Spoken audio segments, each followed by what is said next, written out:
तो hello everyone, class 9th mathematics R S. Agarwal का हम कर रहे थे चैप्टर नंबर 20 और ऑलरेडी हमने 20A, 20B और 20C एक्सरसाइजेस को कंप्लीट कर लिया है और अब हम आ चुके हैं एक्सरसाइज 20D पे। तो चलिए स्टार्ट करते हैं विथ क्वेश्चन नंबर 1। यहाँ पे आपको जो देखने को मिलेगा 20D में, वो पहले बता देता हूँ किस टाइप के क्वेश्चंस रहेंगे, क्या रहेंगे।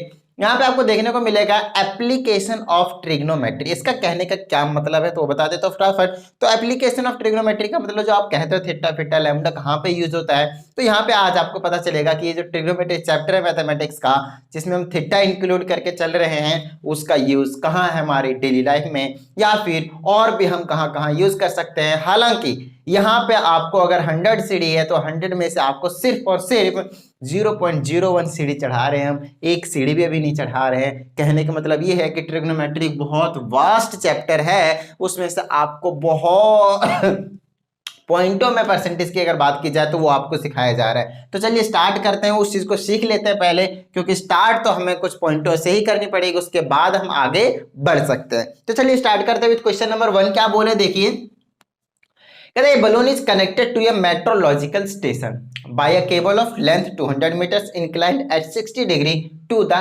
horizontal.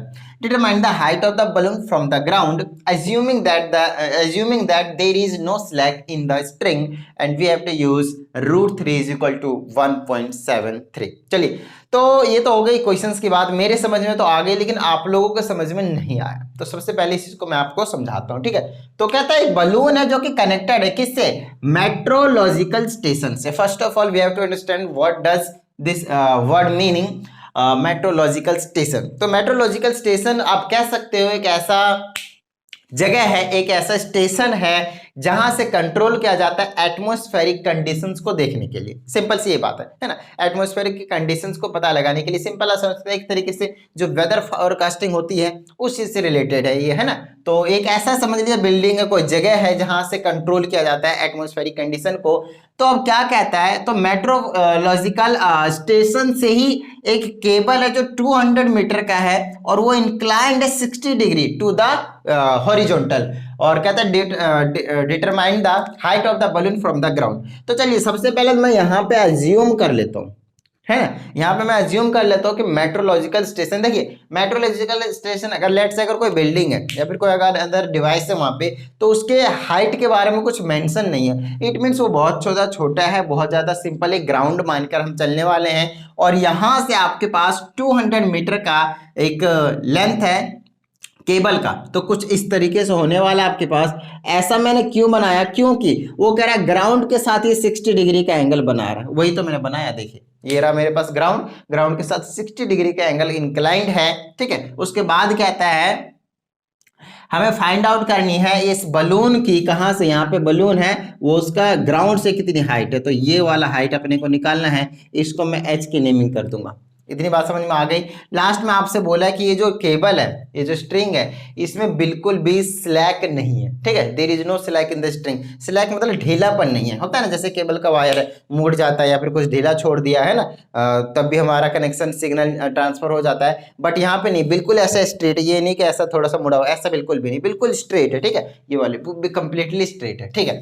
तो अब अपने को फाइंड आउट करना है what will be the height of this balloon from the ground in this level, ठीक है। ओके, तो अब मैं आप लोगों को बता देता हूँ फटाफट क्या क्या इनकी नेमिंग के वाले कर देना पड़ेगा आपको। ए बी, यहाँ पे मैं सी की नेमिंग कर देते हैं, ठीक है। हमेशा राइट एंगल ट्रायंगल बनने वाले हैं यहाँ पे।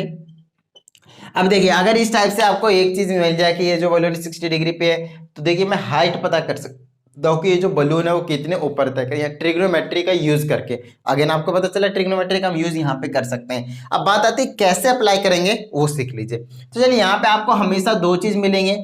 एक साइड देखिए राइट एंगल ट्रायंगल हर बार बनने वाला है, ठीक है। तो राइट एंगल ट्रायंगल में से एक साइड आपको पता होगा और एक साइड आपको निकालने के लिए बोला जाएगा, ठीक है। एक साइड पता होगा और एक साइड निकालने के लिए बोला जाएगा। तो आपकी मर्जी है, किसी को भी अपॉन में आप रख सकते हो। फर्स्ट ऑफ ऑल पहले मैं ये कंसिडर कर रहा हूं, देखिएगा इक्वेशन करने में थोड़ा सा टाइम आपको समझने में लग सकता है, बट आफ्टर दिस क्वेश्चन आप एक्सपर्ट हो जाओगे। तो BC डिवाइडेड बाय मैं AC कर रहा हूँ, ध्यान दीजिए। मैं BC डिवाइडेड बाय AC क्यों कर रहा हूँ, मैंने इस एंगल को रेफरेंस माना है, ध्यान दीजिएगा ये वाला है ना। तो इस एंगल के सामने वाला ये परपेंडिकुलर और ये हाइपोटेन्यूस होने वाला है, तो मैं अपने परपेंडिकुलर अपॉन में हाइपोटेन्यूस किया और कुछ नहीं किया, ठीक है।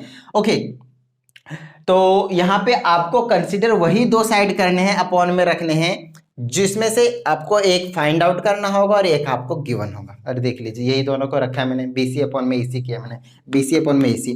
अगर थीटा है, ये परपेंडिकुलर होगा, ये हाइपोटेनियस होगा। तो यहाँ पे मैंने बोला this is perpendicular and this is hypotenuse, so this will be equal to sine theta. बोलिए हाँ या नहीं। और यहाँ पे थीटा की जगह पे क्या आपके पास जो भी एंगल होगा उसको हम रखने वाले हैं, तो यहाँ पे आ जाएगा साइन 60 डिग्री। क्या इतनी बात समझ में आ गई? ठीक है, चलिए BC हमें नहीं पता है, H लेट कर रखा है हमने, ठीक है। AC 200 गिवन है हमें, is equal to sine 60 degree √3/2। इतनी बात समझ में आ गई।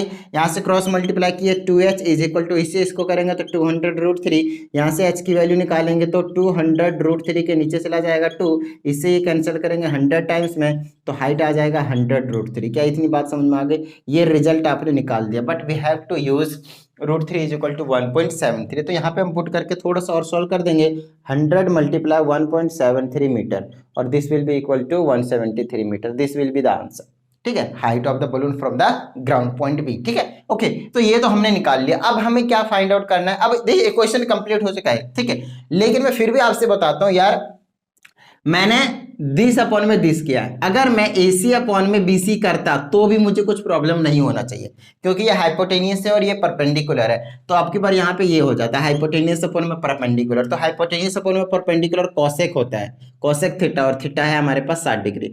तो AC अपने को मालूम है 200 है, BC पता है, हाइट हमने ऐसे लेट करा है, BC रखोगे कोई प्रॉब्लम नहीं है। कोसेक 60 डिग्री की वैल्यू 2/√3 होती है, साइन का रेसिप्रोकल ही होता है वो, है ना। एक तरीके से देखा जाए तो हमने रेसिप्रोकल ही किया है, इस वाले वैल्यू को दोनों साइड देख लीजिए, है, आपको क्रॉस मल्टीप्लाई कीजिए तो 100% यहाँ से फिर से आपके पास सेम रिजल्ट निकलने वाला है, ये वाले। अब ऑफकोर्स यहाँ पे फिर से आप पुट करते 100 मल्टीप्लाई 1.73 मीटर, तो इज इक्वल टू 173, फिर से यहाँ से आ जाता है। तो मर्जी आपकी है कि भाई साहब आप किसको अपॉन में रखते हो, उससे फर्क नहीं पड़ेगा, ठीक है, चीजें समझ में आ रही है? डन है। तो ये हो गया आपके पास क्वेश्चन नंबर 1। तो फटाफट इसको नोट डाउन कीजिए। अब करते हैं क्वेश्चन नंबर 2। ठीक है, तो अब है हमारे पास क्वेश्चन नंबर 2। बड़ा ही छोटा सा क्वेश्चन है, देखिए कहता है ladder is leaning, basically ladder leaning against A wall, एक वॉल के अगेंस्ट एक लैडर को बेसिकली उसके सहारे रखा हुआ है, ठीक है, उसके अगेंस्ट है। कहता है makes an angle of 60 degree with the horizontal and foot of the ladder is 9.5 metre away from the wall, find the length of the ladder. बड़ा इजी सा क्वेश्चन, देखिए कहता है एक वॉल है, ठीक है, यहां से यहां तक मान लिया एक दीवार है, इस दीवार के सहारे क्या किया गया आपसे, एक लैडर को उसके सहारे रखा गया। तो लैडर मान लेते हैं, यहाँ से पूरा टॉप से मान लेते हैं, यहाँ कहीं से मान लीजिए, उससे फर्क नहीं पड़ेगा। और ये ग्राउंड से बोलता है, ये वाला ग्राउंड लेवल है 60 डिग्री का, एक तो एंगल बना रहा है ग्राउंड के साथ, साथ में ये वॉल से ये जो पॉइंट है वो कितना है, 9.5 मीटर अवे है। ध्यान दीजिएगा क्या बोला, देख लीजिए, फुट जो है, फुट ऑफ द लैडर, ये जो लैडर, ये वाला लैडर आपके पास, ये लैडर है, ठीक है, ये जो लैडर है वो 9.5 मीटर अवे है from the foot of the from the basically wall बोल लीजिए, ठीक है। तो वही चीज गिवन है। अब हमसे बोला find the length of the ladder, ये चीज निकालना है। तो देखिए अब आपको पता चल गया, ABC के मैं इनकी नेमिंग कर देता हूं। अब आपको पता चल गया होगा कि एक साइड ये दिया हुआ, एक साइड ये अपने को निकालना है। तो लेंथ मान लीजिए L मान लीजिए, नहीं मानना है तो AC रख लीजिए, मर्जी आपकी है। तो अपने को दिस अपॉन में दिस करना पड़ेगा। तो यहाँ पे मैं लिखूंगा BC इन ट्रायंगल, यहाँ पे पहले आपको लिखना है इन ट्रायंगल ABC, ठीक है, उसमें लिखना है BC डिवाइडेड बाय में AC will be equal to, देखिए BC और AC क्या है, ये बेस है और ये हाइपोटेनियस है। चीजें समझ में आ रही है अगर आपने 20A किया हुआ है तो, है ना, बेस अपॉन में हाइपोटेनियस। देखिए ये एक्सरसाइज आपको बहुत अच्छे तरीके से तभी समझ में आएगा जब आप 20A और 20B को बहुत अच्छे तरीके से करके रखोगे। बात समझ में आ गई? 20C की यहाँ पे नीड तो नहीं पड़ेगी, बट ठीक है 20A और 20B तो मस्ट है, ठीक है। चलिए BC तो पहले उन एक्सरसाइज को कर लीजिए, फिर यहाँ पे आइए, मजा आ जाएगा। BC अपॉन में AC, है ना, बेस अपॉन में hypotenuse will be equal to cos theta, and theta is again यहाँ पे 60 डिग्री है। और यहाँ पे आ जाएगा हमारे BC की जगह पे क्या है, देखिएगा एक बार, BC की जगह पे 9.5 ऑफ कॉस, और AC की जगह पे हमने लेंथ माना, x मानना, y मानना, z मानना, मर्जी आपकी, कुछ मान लीजिए। कॉस 60 डिग्री की वैल्यू आपके पास 1/2 है, ठीक है। चलिए यहाँ से इससे इसको करेंगे तो लेंथ आ जाएगा, इससे इसको करें 9 2 18 1 19 मीटर आ जाएगा इसकी लेंथ। जब हमने लैडर की लेंथ निकाल दिया 19 मीटर, और यहाँ पे आपने क्वेश्चन सॉल्व कर दिया। चीजें समझ में आ गई? डन है। तो फटाफट नोट डाउन कर लीजिए। अब करते हैं क्वेश्चन नंबर 3। ओके, तो अब हमारे पास क्वेश्चन नंबर 3। देखिए अगेन ये क्वेश्चन जो है वो कंप्लीटली क्वेश्चन नंबर 1 की तरह सिमिलर है, वही चीज इसमें भी फाइंड आउट करना है, वही चीज गिवन है, just you are basically change है वैल्यू, ठीक है। तो इस वैल्यू को हम क्या करते हैं, सॉल्व कर देते फटाफट। तो कहता है एक काइट है जो कि फ्लाई कर रहा है with a thread of 150 metre long. देखिए कभी भी काइट को जब हम उड़ाते हैं तो बिल्कुल अपने स्ट्रेट वहां ऊपर नहीं होता, वो क्या आता है कुछ ना कुछ एंगल बना रहा होता है आपके आंख के साथ या फिर आपके हाथ के साथ या फिर आपने जो थ्रेड पकड़ा था उस जिस भी पोजीशन में होता है वहां पे कुछ ना कुछ एंगल जरूर बना होता है ना। तो हमने मान लिया है कि ये जो थ्रेड है ना फ्लाइंग काइट का जो थ्रेड है वो 150 मीटर लॉन्ग है और इसको आपको अज्यूम करके चलना कि स्ट्रेच स्ट्रेट है, अगेन वो स्लैक नहीं है, उसमें ढीलापन नहीं है, बिल्कुल स्ट्रेट है। ठीक है, उसके बाद कहता है makes an angle of 60 degree with the horizontal, find the height of the. अब कहता है अगर मान लो मैं यहां से उड़ा रहा हूं पतंग को तो 150 मीटर लॉन्ग है, इस डायरेक्शन में कुछ इस तरीके से होगा। ऐसा नहीं होगा कि कंप्लीटली आपको ऊपर उड़ रहा होगा, कुछ ना कुछ एंगल बना रहा है और हॉरिजॉन्टल के साथ वो एंगल बना रहा है 60 डिग्री का, वो आपको गिवन है। Now you have to find the height of this kite, यहाँ पे काइट है आपके पास फ्रॉम द ग्राउंड यहां से। तो अगेन हम इनकी नेमिंग कर देते, लेट से ए बी सी, यहाँ की नेमिंग करा। अब हमें ये वाली हाइट फाइंड आउट करना है तो लेट से हाइट को एच लेट कर लिया। अब जो क्वेश्चन नंबर 1 में करना है वही यहाँ पे भी करना है। बात समझ में आ गई? तो सबसे पहले आप लिखोगे in triangle A B C. ठीक है, फर्स्ट में मैं लिखना भूल गया था, लिख लीजिएगा। यहाँ पे आ जाएगा आपके पास बी सी डिवाइडेड बाय में ए सी। क्या करा मैंने यहाँ पे परपेंडिकुलर अपॉन में हाइपोटेनियस, है ना। तो ये आ जाएगा आपके पास साइन थीटा कितना 60 डिग्री। बीसी नहीं पता, हाइट है, एसी पता है 150 है, is equal to sine 60 degree की जगह √3/2 है, क्रॉस मल्टीप्लाई किया 2h इज इक्वल टू 150, आ जाएगा √3। यहाँ से हाइट आ जाएगा आपके पास 2 डिवाइड में आ जाएगा तो ये आ जाएगा 150 √3 डिवाइडेड बाय में 2, ये आ जाएगा 75 √3 मीटर। वैल्यू निकल गई, but you have to put √3 is equal to 1.73 और इसको मल्टीप्लाई कर लीजिए और मीटर में आंसर ले जाइए। चीजें समझ में आ गई? डन है।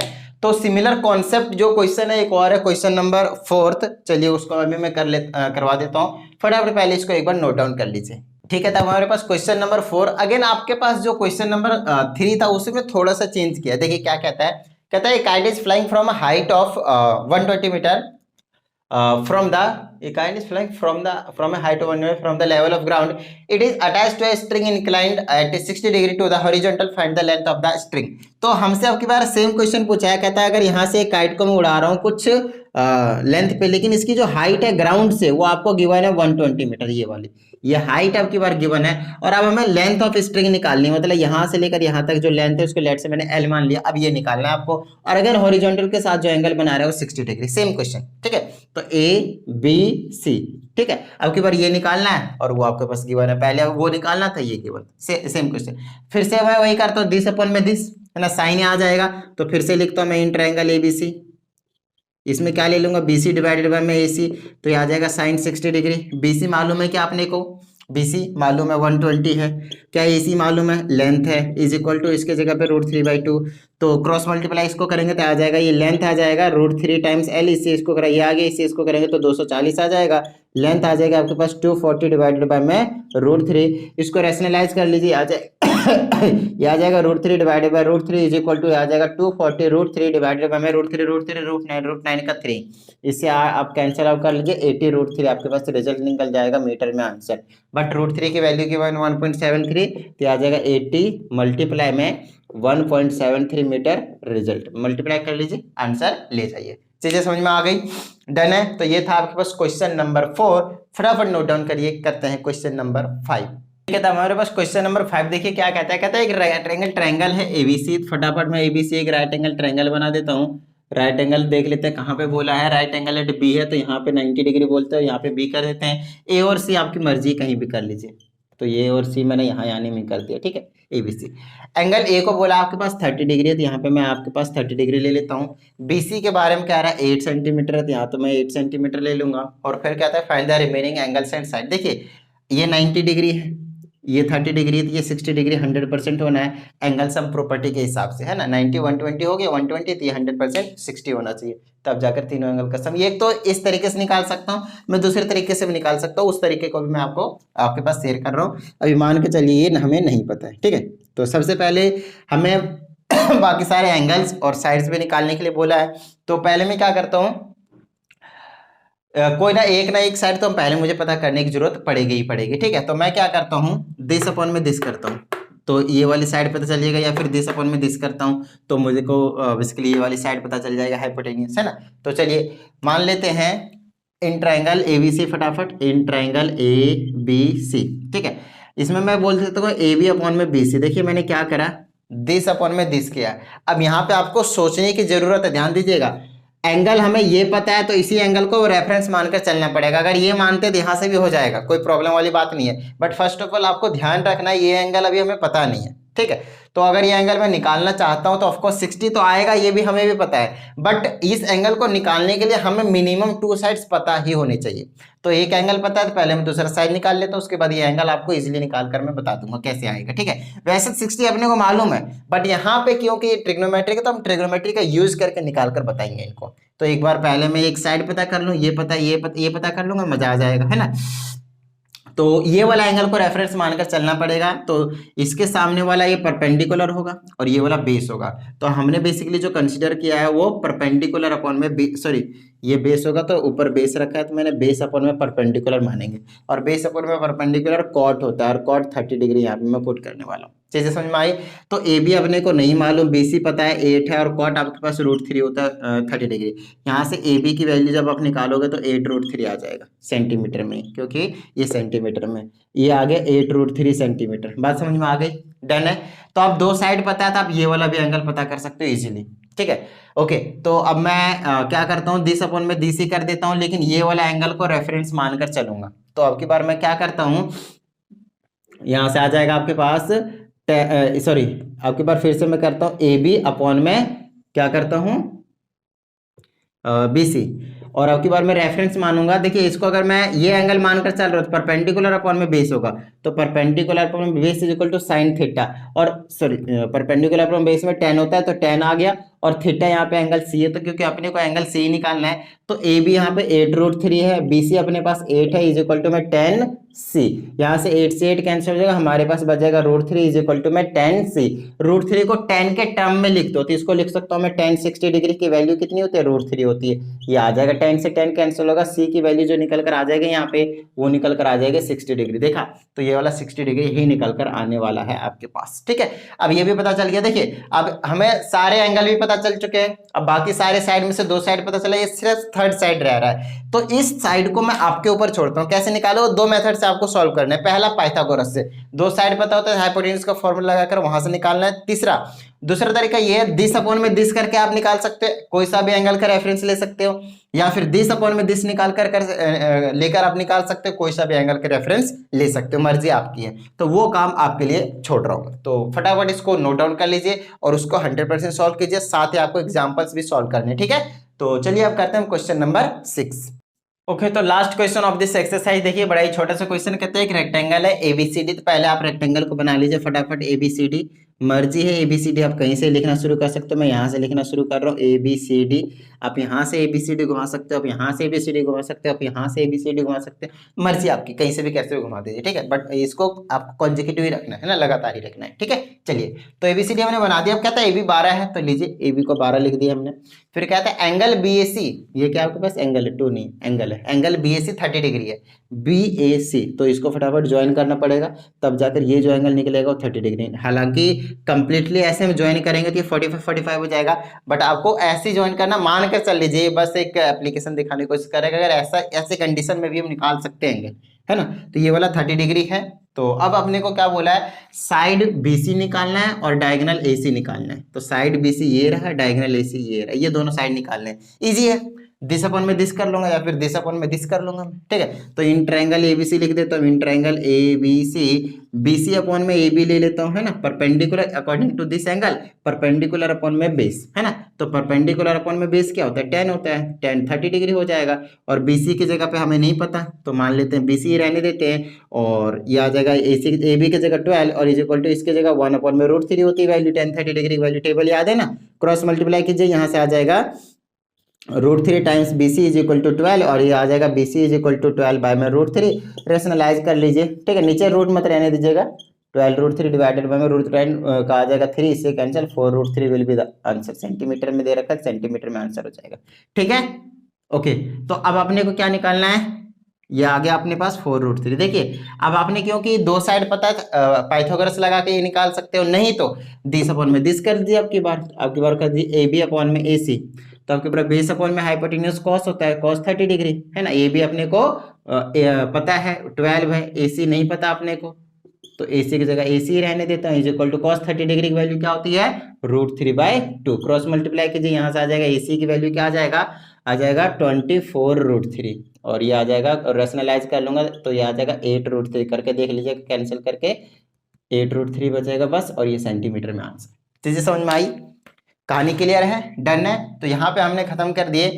ट्रिग्नोमेट्रिकल रेशियो को और अच्छे से अंडरस्टैंडिंग करने के लिए आपको क्या करना है, वो तो हायर क्लासेस में हम करेंगे ही, बट आपका काम है सारे के सारे एग्जाम्पल्स को बहुत अच्छी तरीके से सॉल्व कर लेना है। और अगर उसमें से अगर कुछ डाउट आता है तो प्लीज कमेंट डाउन कर लीजिए, और साथ ही अगर कोई न्यू स्टूडेंट प्लीज चैनल को सब्सक्राइब करके कर लीजिए, और साथ ही वीडियो को लाइक जरूर करना है और अपने दोस्तों के साथ शेयर जरूर करना है, ठीक है। तो चलिए मिलते हैं अगली वीडियो में, प्रैक्टिस करते रहिएगा।